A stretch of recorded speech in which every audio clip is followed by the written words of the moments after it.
പർവ്വതങ്ങൾ ചിന്ന ഭിന്നമാകും. ചെക്കന്മാര് ശ്വാസം വിടാതെ അങ്ങനെ നിന്ന്.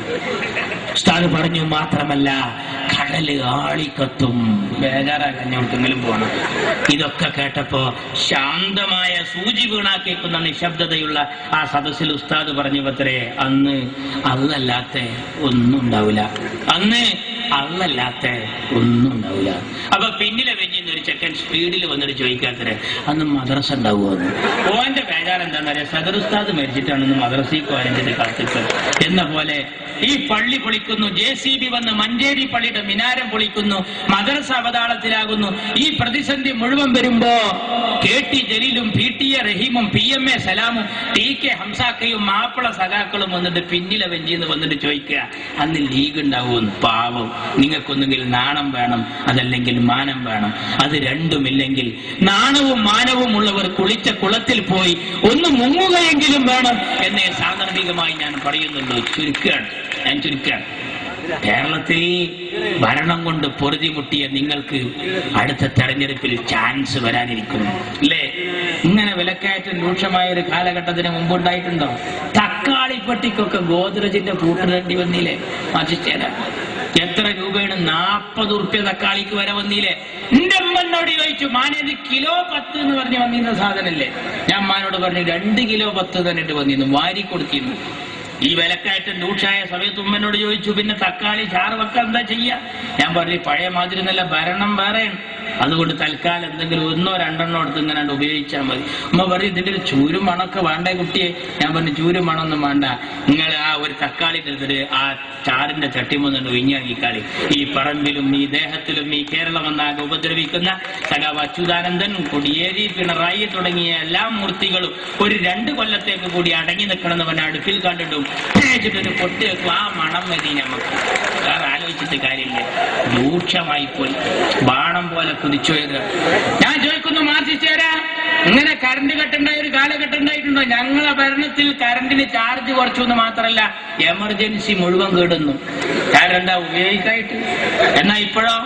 ഇപ്പത്തെ സ്ഥിതി എന്താ? രാവിലെ കറണ്ട് പോണ്, ഉച്ചക്ക് കറണ്ട് പോണ്, വൈകുന്നേരം കറണ്ട് പോണ്, എന്നിട്ട് കറണ്ട് കട്ട് യശാമാരിവിന്റെ ഇടയിൽ. മാറ്റിച്ചാൽ ഇതിൽ യഥാർത്ഥത്തിൽ കട്ട ഏതാ? രാവിലെ പോയതാ, ഉച്ചക്ക് പോയതാ, വൈകുന്നേരം ഏതാണോ ഇതിൽ യഥാർത്ഥത്തിൽ കട്ട്? പണ്ട് ഒരു ഡോക്ടറെ അടുത്ത് നല്ല തടിയനായ ഒരുത്തനും പോയിട്ട് പറഞ്ഞു, ഡോക്ടർ അവിടെ ഇവിടെയൊക്കെ ഒരു വേദന ഉണ്ട്. ഡോക്ടർ പരിശോധിച്ചിട്ട് പറഞ്ഞു, ബേജാറാകണ്ട, ഭക്ഷണം ഒന്ന് നിയന്ത്രിച്ചാൽ മതി. ഡോക്ടർ എഴുതി കൊടുത്തു, രാവിലെ 2 ഇഡ്ഡലി, ഉച്ചക്ക് 1 കോരി ചോറ്, വൈകിട്ട് 2 കപ്പ് കഞ്ഞി. ഇത് കേട്ട് ഈ സാധു ആകെ മൊത്തം നോക്കി. രാവിലെ 2 ഇഡ്ഡലി, ഉച്ചക്ക് 1 കോരി ചോറ്, വൈകിട്ട് 2 കപ്പ് കഞ്ഞി. പുറത്തേക്കിറങ്ങി. തീറ്റപ്രിയനായ ഇയാൾക്ക് സംശയം തീർന്നില്ല. വാതിൽ മുട്ടി. ഡോക്ടറുടെ അടുത്തേക്ക് തലട്ടിട്ട് ചോദിച്ചു, ഡോക്ടർ രാവിലെ 2 ഇഡ്ഡലി, ഉച്ചക്ക് 1 കോരി ചോറ്, വൈകിട്ട് 2 കപ്പ് കഞ്ഞി എന്ന് നിങ്ങൾ ഈ പറഞ്ഞത്, ഇത് യഥാർത്ഥത്തിൽ ഭക്ഷണത്തിന്റെ മുമ്പ് അതാ ശേഷം? അതിനുള്ള ഭക്ഷണം മാറ്റിച്ചേരാ. രാവിലെ കറണ്ട് പോണ്, വൈകുന്നേരം കറണ്ട് പോണ്. എന്താ സ്ഥിതി? ആലോചിക്കണം സുഹൃത്തുക്കളെ. ഇവർക്ക് കഴിയില്ല. മാറ്റിച്ച് പാട്ടിക്കാർ റോഡൊന്ന് നന്നാക്കിക്കൂടെ? എന്റെ മുനീർ സാഹിബ് ആ റോഡ് നന്നാക്കിയപ്പോഴാണ് ഒരു വിദേശി വന്നിട്ട് ചോദിച്ചത്, ആരാണ് ഇവിടുത്തെ പൊതുമരാമത്ത് മന്ത്രി? ആ റൂമിൽ അതാ അനക്സിന്റെ വാതിൽ മുട്ടി. സൂര്യപ്രഭ പോലെ അത്തോളിയിലെ മുത്ത് സിയച്ചിന്റെ പുന്നാരമോൻ മുനീറിന്റെ കടന്നു വന്നു. ആ വിദേശി പറഞ്ഞത് കേൾക്കണം, ലീഗ് വിരോധികൾ ആരെങ്കിലും ഉണ്ടെങ്കിൽ. എന്താ വിദേശി പറഞ്ഞത്? മോനെ മുനീറെ, നിന്റെ മുഖം പോലെ സുന്ദരമാണ് നാഷണൽ ഹൈവേ എന്നാ.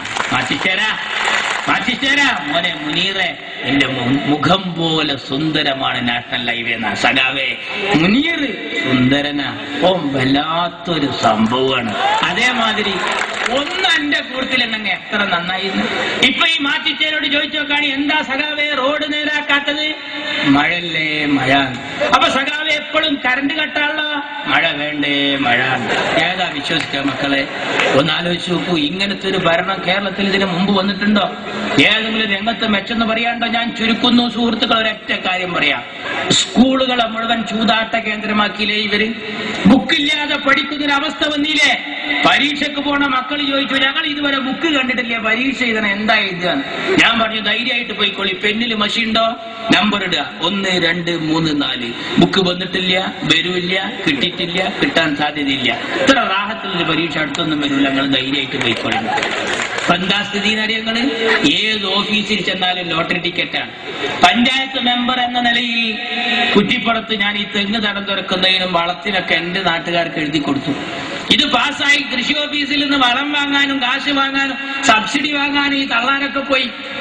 അപ്പൊ ഈ സാധുക്കൾക്കും കൊടുത്തു. ഇതൊന്നും ഒരു തള്ള നല്ല സന്തോഷത്തിൽ ഇന്നെ വന്നിട്ട് ടൗണിൽ വന്നിട്ട് പറഞ്ഞു, പൊന്നാരമായ എന്നെ റബ്ബ് നേരാക്കട്ടെ, എന്നൊക്കെ ജയിപ്പിച്ചത് ഒരു കാര്യത്തിൽപ്പെട്ടിന്റെ കുട്ടിയെ ഇത് എവിടുന്നാ മാറുക.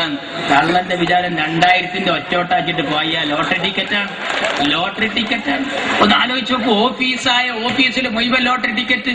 സ്കൂളിലേക്ക് കൊടുത്തിരിക്കുന്നു സ്പോർട്സ് ലോട്ടറി, സാന്ത്വനം ലോട്ടറി, ലക്ഷം വീട് ലോട്ടറി, മാഷ്മാരുടെ കയ്യിലൊക്കെ ലോട്ടറി. വരാന്തേ കൂടിയ ഇന്നത്തെ കേരള, ഇന്നത്തെ കേരള, ഇന്നത്തെ കേരള. ഇങ്ങനെ എല്ലാ ലോട്ടറി നഷ്ടത്തിലായപ്പോ സ്കൂളിലേക്ക് കൊടുക്കുക. അങ്ങനെ നഷ്ടം വന്ന ഖാദി ബോർഡ് നഷ്ടത്തിലാന്ന് അറിഞ്ഞപ്പോഴാ മന്ത്രി ഓർഡർ ഇട്ടു. അച്യുതാനന്ദൻ ഉടനെ അതിന് ശരിയിട്ടു. എന്തായിരുന്നു ഓർഡർ? പഞ്ചായത്തിലേക്ക് വന്നു. രക്ഷിതാക്കളെ എതിർപ്പുകൊണ്ടപ്പോ വരാത്തത്. എന്തായിരുന്നു അത്? ഖാദി ബോർഡ് നഷ്ടത്തിലാന്ന് പറഞ്ഞപ്പോ 2 ദിവസം ഖദർ വസ്ത്രം യൂണിഫോമായി സ്കൂളിൽ ധരിക്കണം. നോക്കാൻ നിങ്ങൾ നഷ്ടം വന്നതൊക്കെ സ്കൂളിലേക്ക് കൊടുക്കുക. ഇങ്ങനെ പോയാൽ ആ ദിനേശ് വീടി നഷ്ടത്തിലായ എന്താകും സ്ഥിതി? ഹെഡ്മാഷ് പോയി 2 ബണ്ടല് വീടി വാങ്ങിക്കൊണ്ടിരുന്നു, സ്കൂളിലാണ്ട് കൊടുക്കും.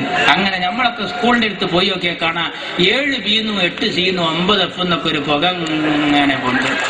എന്താ സംഭവം എന്ന് ചോദിച്ചാൽ, ഈ പീരീഡ് ദിനേശ് പീഡിയ മക്കളെ കുടി പോയിട്ട് 5 വക്തിലും തോരുന്നോളി. Beverage corporation നഷ്ടത്തിലാകാതിരിക്കട്ടെ. അതും കൂടി നഷ്ടത്തിലായ നമ്മളെ മക്കളൊക്കെ കാട്രായി അടിച്ച് വരുന്ന വരവൊന്ന് ആലോചിച്ചോക്കാൻ. ഒരു ഭരണം എന്തിനു പറ്റും? പാടത്തും പറമ്പിലും പാടുപെട്ട് പണിയെടുക്കുന്ന പട്ടിണിപ്പാവങ്ങളെ പല തവണ പലതും പറഞ്ഞ് പറ്റിച്ച പാരമ്പര്യമുള്ള പാർട്ടിയായ ഈ കമ്മ്യൂണിസ്റ്റ് പാർട്ടിയെ ഒരു പാഠം പഠിപ്പിക്കാൻ പാണക്കാട്ട തങ്ങളും പാണ്ടിക്കടവത്ത് കുഞ്ഞാലിക്കുട്ടിയും നയിക്കുന്ന ഈ പടയണിക്കൊപ്പം നിൽക്കുക. അള്ളാഹു അനുഗ്രഹിക്കട്ടെ. അസ്സലാമു അലൈക്കും. ജയ് മുസ്ലിം.